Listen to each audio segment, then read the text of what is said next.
194장 찬양하겠습니다. 제가 PPT는 준비가 안 됐을 것 같은데 찬송가 보세요. 194장입니다.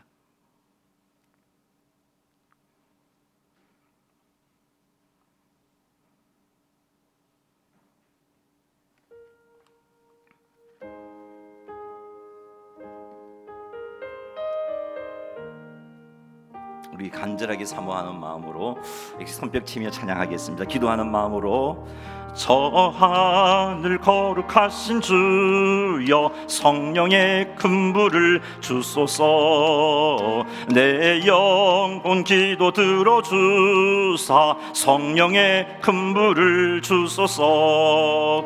주 약속하신 말씀대로 다 정결케 하여 주소서. 아멘.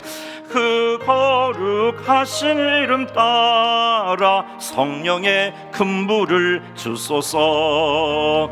내 주여 기도 들어주사. 성령의 194장입니다.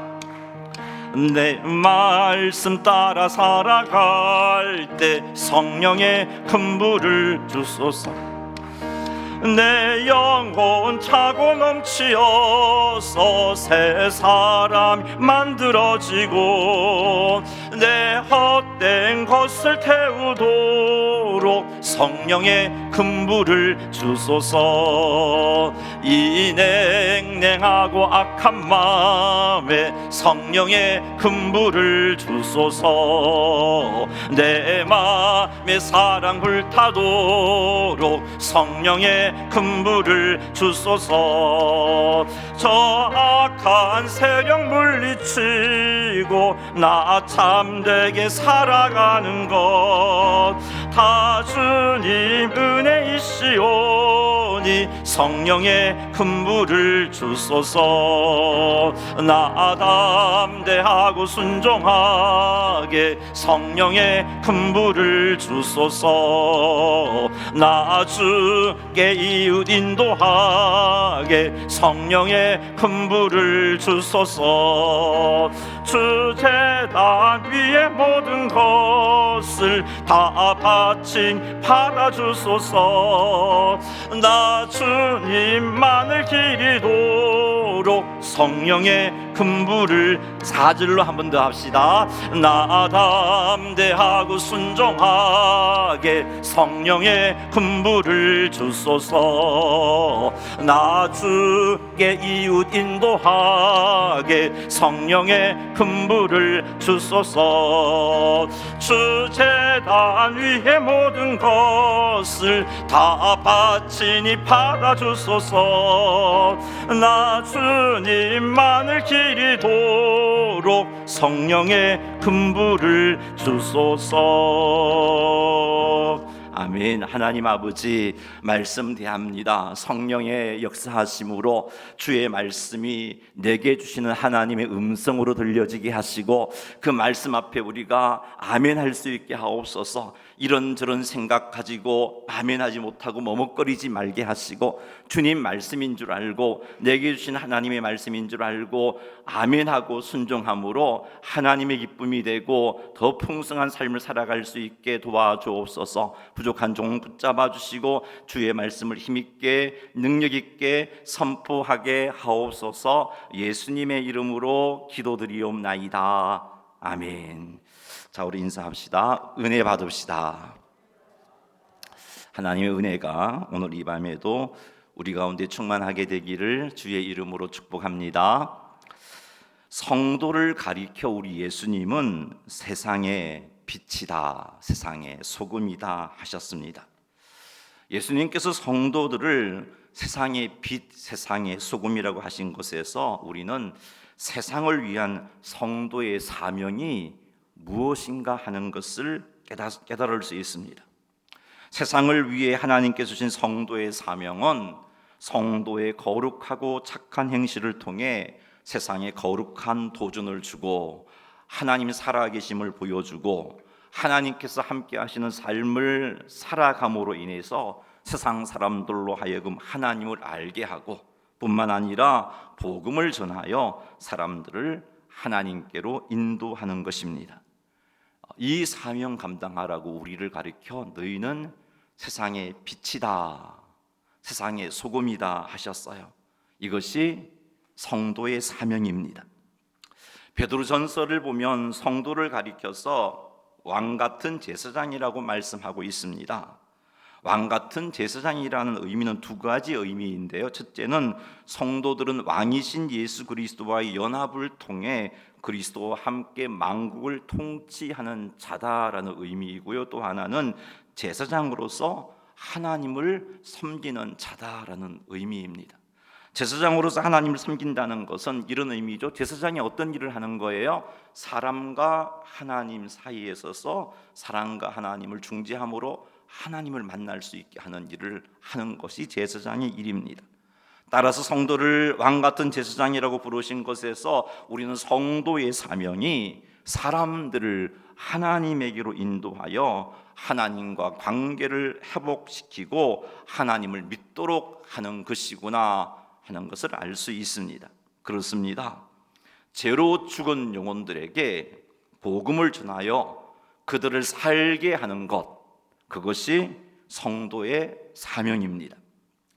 요한복음 5장 17절 말씀 한번 읽어보겠습니다. 예수께서 그들에게 이르시되 내 아버지께서 이제까지 일하시니 나도 일한다 하시매. 아멘. 요한복음 5장 17절에서 예수님이 이런 말씀을 하십니다. 아버지께서 이제까지 일하시고 계시니, 이런 말씀을 하고 계십니다. 아버지께서 일하고 계시다는 거죠. 지금까지, 이제까지 일하고 계시다라고 말씀하고 있어요. 아버지께서 이제까지 일하시는 그 일이 무엇인가? 그것은 죄로 죽은 영혼을 살리는 일입니다. 그래요, 여러분, 성부 하나님께서는 죄로 죽은 영혼을 살리시는 일을 인류가 죄로 죽은 그때로부터 지금까지 일하고 계십니다. 뿐만 아니라 하나님께서 살리기로 작정한 모든 영혼을 살리실 때까지 중단 없이 우리 하나님 아버지는 이 일을 계속 하실 것입니다. 요한복음 5장 17절 말씀에 의하면 예수님께서 말씀하시기를 나도 일한다라고 말씀하십니다. 이 말씀은 예수님께서도 아버지 하나님처럼 영혼을 살리는 일을 하신다는 그런 말씀입니다. 영혼을 살리시는 일을 위해서 예수님께서 하나님에 의해 보냄을 받으셨습니다. 영혼을 살리는 일에 하나님에 의해 보냄을 받으신 예수님께서는 우리도 영혼을 살리는 일에 보내셨어요. 요한복음 20장 21절 말씀 읽어보겠습니다. 예수께서 또 이르시되 너희에게 평강이 있을지어다. 아버지께서 나를 보내신 것 같이 나도 너희를 보내노라.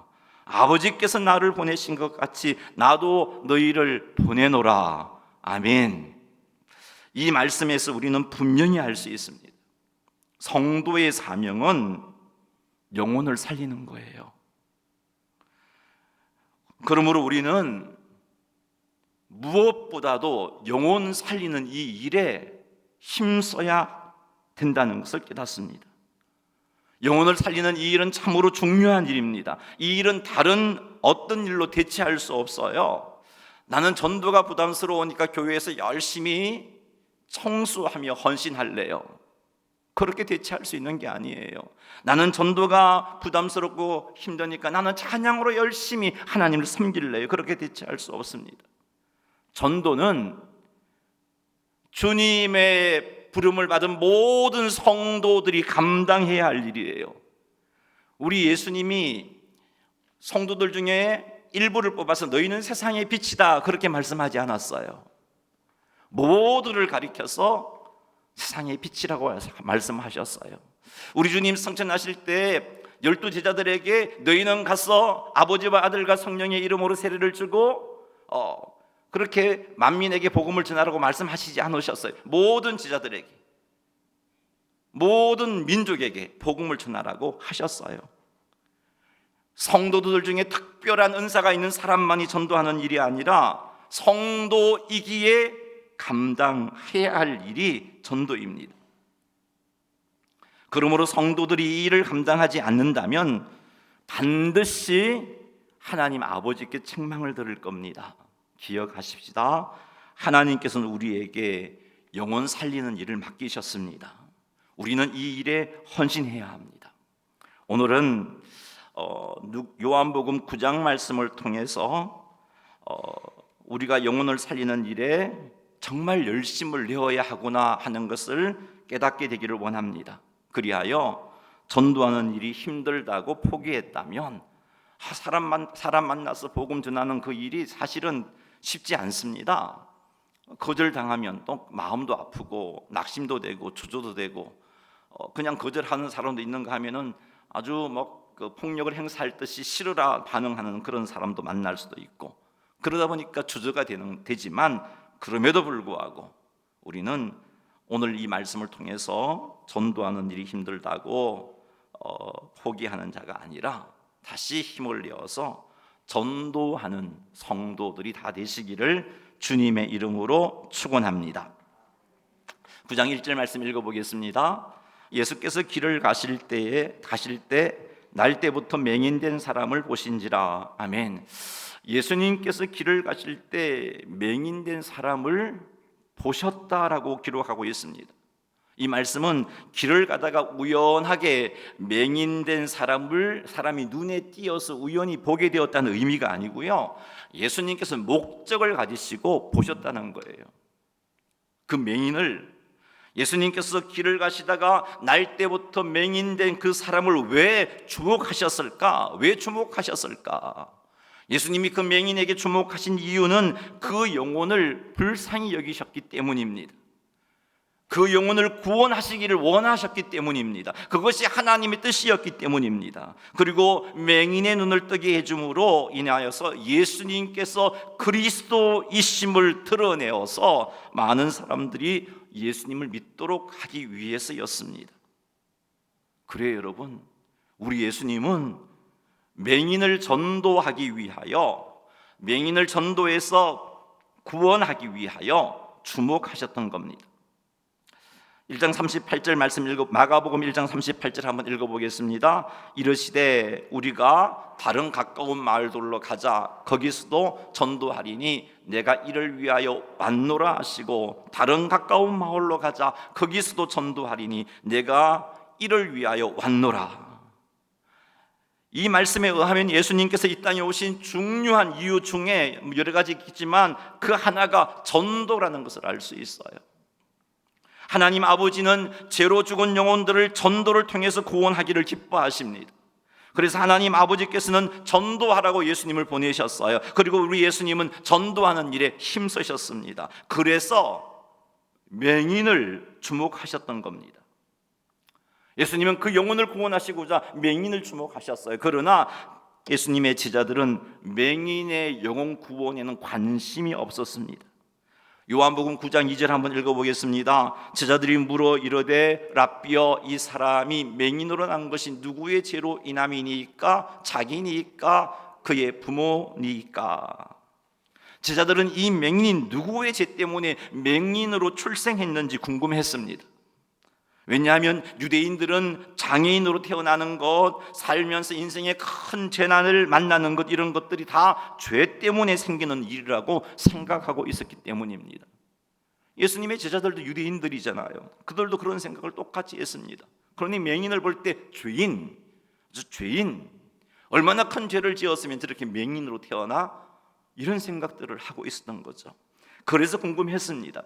죄 때문에 태어난 것은 분명한데 누구의 죄 때문인가?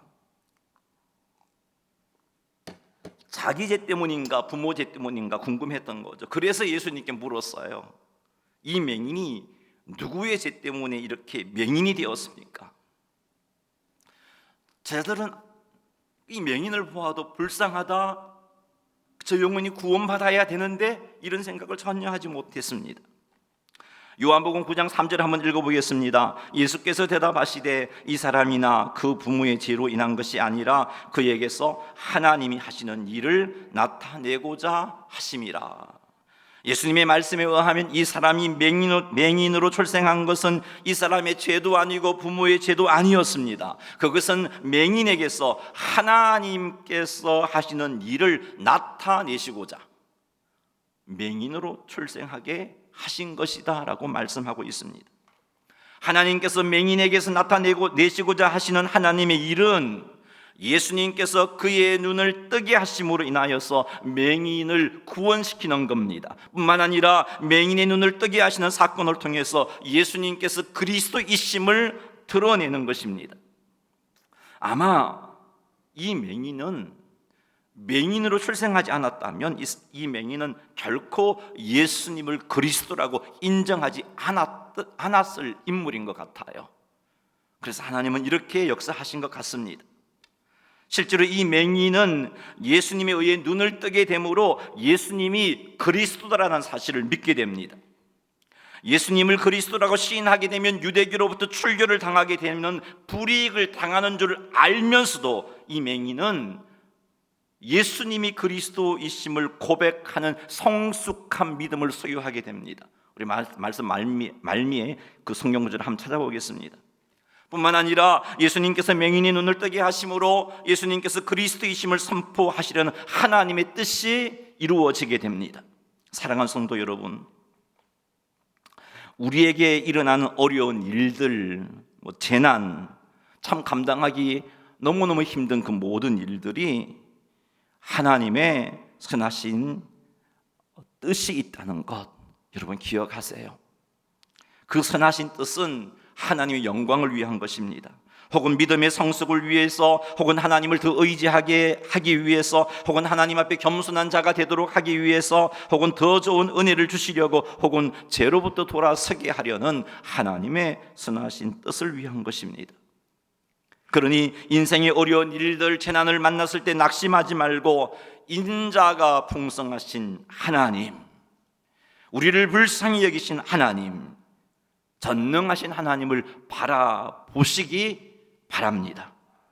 그리하여서 하나님의 도우심으로 하나님이 계획하셨던 그 선하신 뜻이 이루어지는 복을 받기를 주님 이름으로 축복합니다. 맹인은 하나님의 은혜로 그의 신체의 장애가 있었지만 하나님의 은혜를 입음으로 그 신체 장애가 극복되었을 뿐만 아니라 영혼 구원이라는 놀라운 복을 받아 누리게 되었던 것이죠. 우리도 인생의 문제를 만났을 때 하나님이 무엇 때문에 나에게 어떤 선하신 뜻을 이루시고자 이런 일을 허락하셨을까를 생각하면서 인자가 풍성하신 그 하나님, 전능하신 그 하나님을 바라보시고 부르짖으시는 여러분 되시기를 주님의 이름으로 축원합니다. 요한복음 9장 4절 한번 읽어보겠습니다. 때가 아직 낮음에 나를 보내신 이의 일을 우리가 하여야 하리라. 밤이 오리니 그때는 아무도 일할 수 없느니라. 때가 아직 낮음에 나를 보내신 이의 일을 우리가 하여야 하리라. 이 말씀이 의미하는 것은 아직은 예수님을 보내신 하나님의 일을 할 때라는 겁니다. 예수님을 보내신 그 하나님의 일을 할 때라는 겁니다. 그래서 예수님을 보내신 하나님의 일을 하여야 한다라고, 지금 그 일을 할 때니까 나를 보내신 일을 하여야 한다라고 말씀하고 있습니다. 예수님을 보내신 하나님 아버지의 일이 무엇일까요? 우리 서론에서도 말씀드렸습니다마는 예수님을 보내신 하나님 아버지의 일은요, 영혼을 구원하는 일입니다. 죄로 죽은 영혼을 살리는 일이에요. 그 일을 이루시고자 하나님은 예수님을 보내셨습니다. 그리고 아직은 예수님께서 그 일을 할 때라고 말씀하고 있습니다. 그래서 때가 아직 낮이라고 말씀하고 계십니다. 자, 그런데 보세요. 예수님을 보내신 하나님 아버지의 일은 영혼을 구원하는 일이라고 예수님이 영혼을 구원하는 일인데, 자, 그렇다면 보세요. 4절 말씀을 다시 한번 보세요. 때가 아직 낮음에 나를 보내신 이의 일을 내가 하리라. 이게 자연스럽잖아요. 하나님이 예수님을 보내셨잖아요. 영혼 구원하라고. 그런데 그 영혼 구원하라고 하나님을 보냈는데 아직은 낮이기 때문에, 아직은 영혼 구원하는 일을 할 수 있는 때이기 때문에 내가 하여야 하리라. 이게 자연스러운 표현이에요. 하나님의 일을 위하여 이 땅에 보내셨으니까 아직은 그 일을 해야 할 때이니까 내가 그 일을 하리라. 이게 맞아요. 그런데 예수님은 그렇게 말씀하지 아니하셨죠? 어떻게 말씀하셨어요? 우리가 하여야 하리라. 라고 말씀하고 계십니다. 나를 보내신 하나님 아버지의 일, 그 일을 지금은 해야 할 때인데 그 일을 우리가 하여야 하리라 라고 말씀하고 계십니다. 여기 우리는 예수님을 포함한 예수님의 제자들을 의미합니다. 예수님께서 나를 보내신 이의 일을 우리가 하여야 하리라고 말씀하신 것은 예수님께서도 영혼 구원을 하기 위해서 제자들을 세상에 보내셨기 때문입니다. 그래서 우리도 하여야 하리라. 하나님이 나를 영혼 구원을 위해서 세상에 보내셨듯이 나도 너희들을 영혼 구원을 위해서 세상에 보냈으니까 우리가 영혼 구원하는 이 일을 하여야 하리라라고 말씀하고 계시는 겁니다. 우리도 하여야 하리라는 이 말은 예수님께서 말씀하시는 그 시대의 제자들에게만 해당되는 말씀이 아니에요. 예수님을 구주로 믿고 있는 우리에게도 해당되는 말씀입니다. 기억하십시다. 영혼을 구원하는 일에 예수님께서 우리를 부르셨습니다. 근데 이 일을 우리가 하지 않으면 어떻게 되겠어요? 하나님의 일이 우리 때문에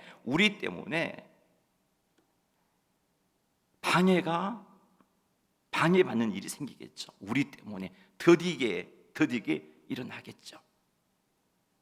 사랑하는 성도 여러분, 영혼을 구원하는 일에 헌신하시기를 주님의 이름으로 축복합니다. 비록 그 일을 하면 조롱을 당할 수도 있어요. 외면을 당할 수도 있어요. 심하면 핍박을 당할 수도 있어요. 그렇다 할지라도 영혼을 구원하는 일에 헌신하시기를 주님의 이름으로 축복합니다. 예수님도 그렇게 사셨어요. 조롱받으시고 돌에 맞아 죽을 뻔도 하셨고 그러다가 십자가에 달려 돌아가셨고 예수님의 제자들도 그런 삶을 살았고 열심히 전도해서 왕성하게 교회를 세웠던 바울도 그런 삶을 살았고 우리 신앙의 선배들도 그런 삶을 살았고 세상 속에서 영혼을 구원한 일을 하게 되면 이런 일을 당하는 게 당연한 일이에요. 그러니 당연히 생각하고 그 일을 감당하시기를 주의 이름으로 축복합니다. 이런 참 조롱과 또 외면당함, 핍박당하는 것 때문에 복음 전도하는 일을 포기한다면 우리는 하나님께서 우리에게 맡기신 그 일을 감당하지 못하는 자가 되고 주님 앞에 섰을 때 분명히 책망을 들을 겁니다. 물론 구원은 받겠지만 말이죠. 요한복음 9장 4절 한번 읽어보겠습니다. 때가 아직 낮음에 나를 보내신 이의 일을 우리가 하여야 하리라. 밤이 오리니 그때는 아무도 일할 수 없느니라. 밤이 오리니 그때는 아무도 일할 수 없느니라. 예수님의 이 말씀을 볼 때 영혼을 구원하는 일은 언제든지 영원토록 계속할 수 있는 일은 아니구나 하는 것을 알 수 있어요. 예수님에게 있어서 전도하는 일은요, 예수님이 이 땅에 계셨을 때에만 국한되어서 하실 수 있었죠. 물론 지금도 우리의 구원을 위해서 하나님 보좌 우편에서 우리의 구원을 위해서 기도하시고 세상을 섭리하시며 일을 하고 있지만 세상의 빛 대신 예수님께서 직접 전도함으로 영혼을 구원하는 그 일은 예수님의 때 안에서만 가능했던 일이죠. 복음을 전도를 통해서 영혼을 구원하는 그 일은 한없이 계속할 수 있는 것이 아니에요. 때가 정해져 있습니다. 여러분 개인적으로도 그래요. 어떤 사람에게는 예를 들어서 하나님이 내년에 나를 부르신다면 내가 영혼을 구원하기 위해서 헌신할 수 있는 때는 1년이라는 시간밖에 없는 거예요. 아무도 모르잖아요. 어떤 사람에게는 10년이 남아있을 수도 있고 어떤 사람에게는 50년이 남아있을 수도 있지만 그러나 아무도 장담 못하잖아요. 그게 50년인지 10년인지 1년인지. 근데 이때가 지나고 나면 영혼을 구원하는 일을 할 수가 없습니다. 할 수 없어요. 주님 재림하실 때가 임박하게 되면 세상은 똘똘 뭉쳐서 교회를 핍박하게 될 겁니다. 그때는 영혼을 구원하는 일을 하기가 지금보다 더 힘들어질 거예요. 뿐만 아니라 주님 재림하시게 되면 영혼 구원하는 일은 완전히 끝이 나게 됩니다.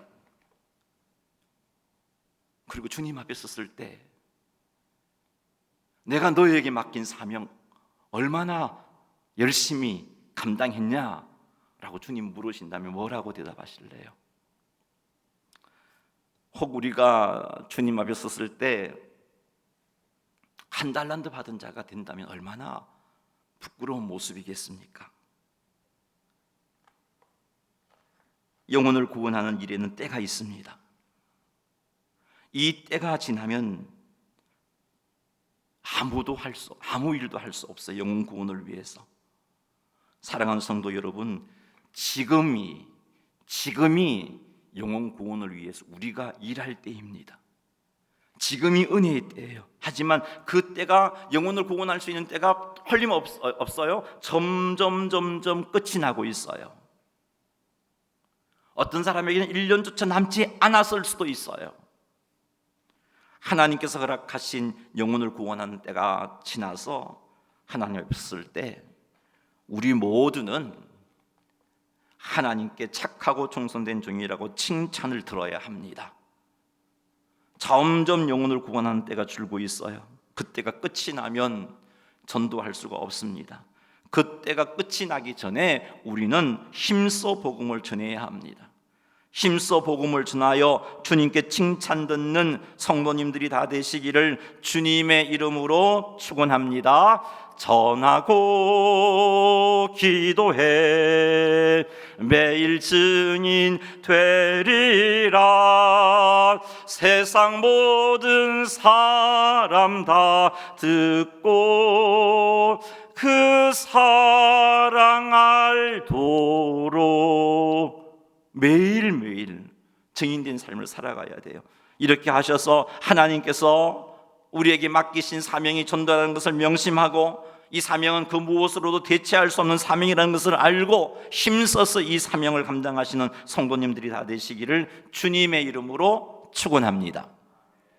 5절 말씀 읽어보겠습니다. 내가 세상에 있는 동안에는 세상의 빛이로라. 예수님께서 세상의 빛이로라 라고 말씀하신 의미는 예수님께서 죄로 죽은 영혼들에게 복음을 알게 하여 살게 하시는 분이시다. 세상에 있는 동안에는 그런 일을 하시는 분이시다라는 겁니다. 예수님께서 세상에 있는 동안에는 예수님께서 계속 전도함으로 영혼을 살리는 일을 행하시는 분이시다. 그런 의미에서 세상의 빛이라고 말씀하고 계십니다. 자, 그럼 예수님이 이 땅에 계시지 않는다면, 예수님이 승천하신다면 세상의 빛, 즉 죄로 죽은 영혼들에게 전도해서 그 영혼을 살리게 하는 세상의 빛이 존재하지 않게 되는 것인가? 예수님이 승천하고 계시면 그런가요? 아니잖아요. 예수님께서 승천하신 뒤에도 세상에는 여전히 세상의 빛이 존재하지요. 그 세상의 빛이 누구인가요? 성도들이잖아요. 너희는 세상의 빛이라. 우리가 세상의 빛입니다. 그게 무슨 말입니까?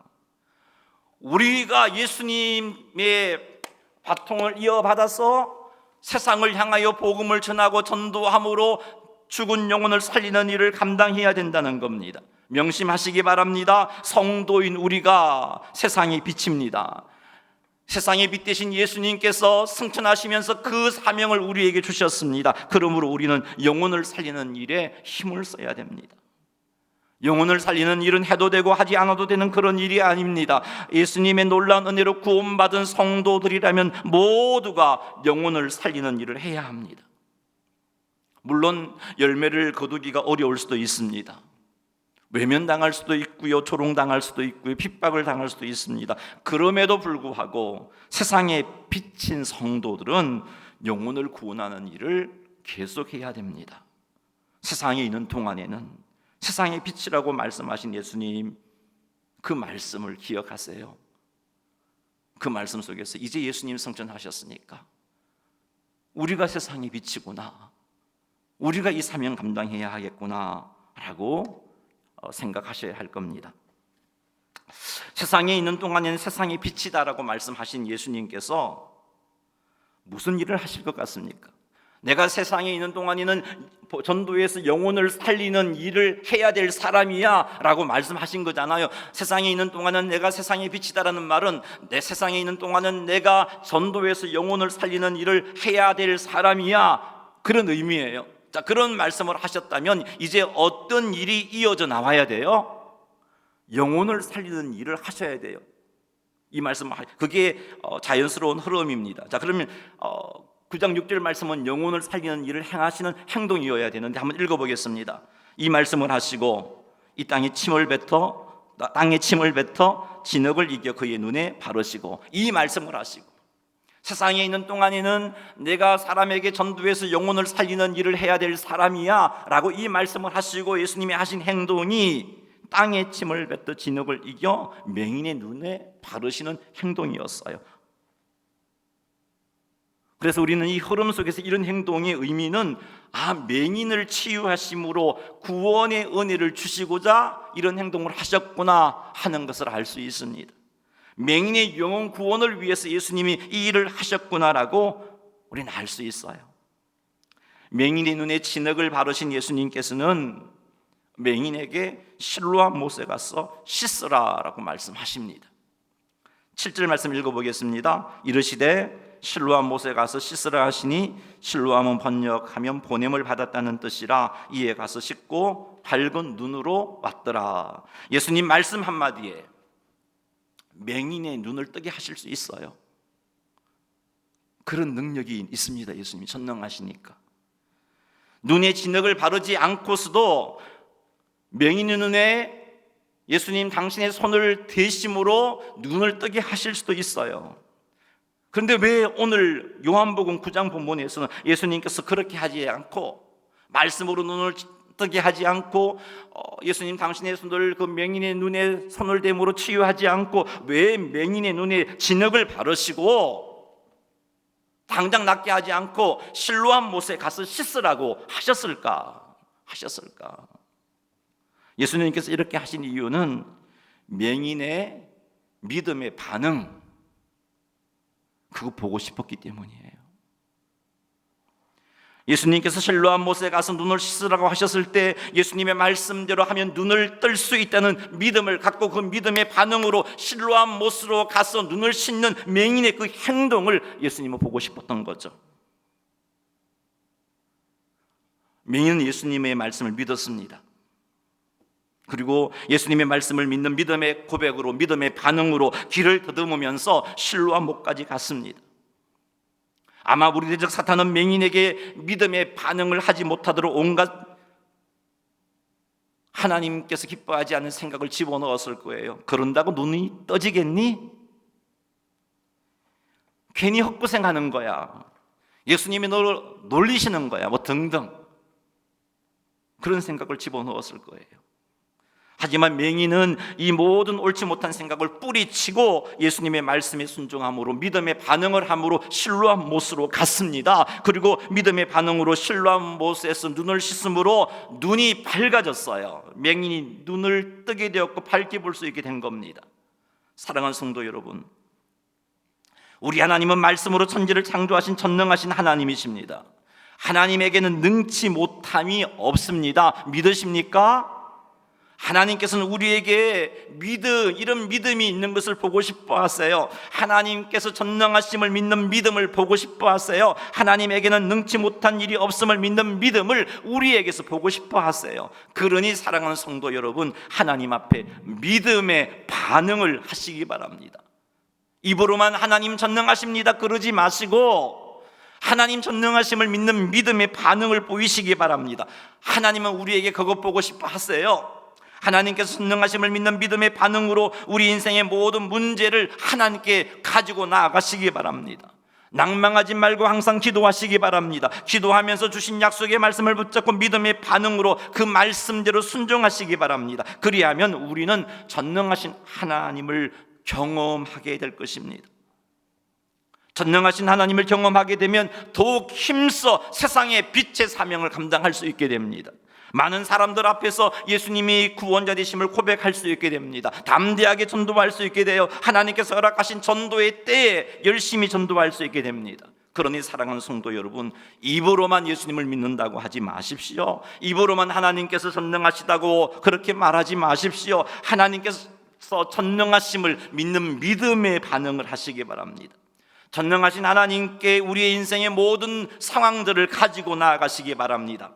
전능하신 하나님께서 우리의 문제를 맡으시며 우리의 문제를 선하게 해결해 주심을 믿으시기 바랍니다. 혹 기도 중에 속히 응답이 되지 않는다 할지라도 전능하신 하나님을 믿는 믿음의 반응으로 낭망하지 말고 계속해서 기도하시기 바랍니다. 이렇게 믿음의 반응을 하게 되면 하나님의 전능하심을 경험하게 됩니다. 그리하여 더욱 힘써 전도함으로 영혼을 구원하는 일에 헌신하는 자가 되어질 수 있습니다. 예수님께서 맹인의 눈에 진흙을 바르시고 실로암 못에 가서 씻으라는 것은 이런 믿음의 반응을 통해서 전능하신 하나님을 체험시키시고 전능하신 하나님을 체험함으로 올바른 신앙 고백과 함께 담대하게 복음을 전하는 세상의 빛으로 세우기를 원하셨던 것이죠. 죽은 영혼을 구원하시려는 예수님의 일하심으로 인해서 맹인은 눈을 뜨게 됩니다. 눈만 뜬 것이 아니라 예수님께서 그리스도가 되시구나라는 사실을 온전히 믿게 됩니다. 그래서 예수님을 그리스도라고 시인하게 돼요. 예수님을 그리스도라고 시인하게 되면 유대인들이 출교하기로 정하였음을 알았음에도 불구하고 이 맹인은 바리새인들 앞에서 당당하게 예수님이 그리스도 되심을 고백합니다. 이 당시 유대교에서 출교를 당하면 사람들과의 교류가 단절됩니다. 교류가 단절되면 먹고 살 길이 막혀요. 경제적인 큰 어려움을 겪게 됩니다. 그럼에도 불구하고 이 맹인은 바리새인들 앞에서 당당하게 예수님이 그리스도이심을 고백해요. 바리새인들은 예수님이 맹인의 눈을 뜨게 했다 할지라도 그는 죄인이고 하나님께 죄인이기 때문에 하나님께로부터 온 메시아 일리가 없다라면서 눈을 뜬 맹인에게 요한복음 9장 32절 33절과 같이 말합니다. 하나님께로부터 온 메시아 일리가 없다라고 그렇게 바리새인들이 말하니까 이 맹인이 바리새인들에게 요한복음 9장 32절과 33절과 같은 말을 바리새인에게 하고 있어요.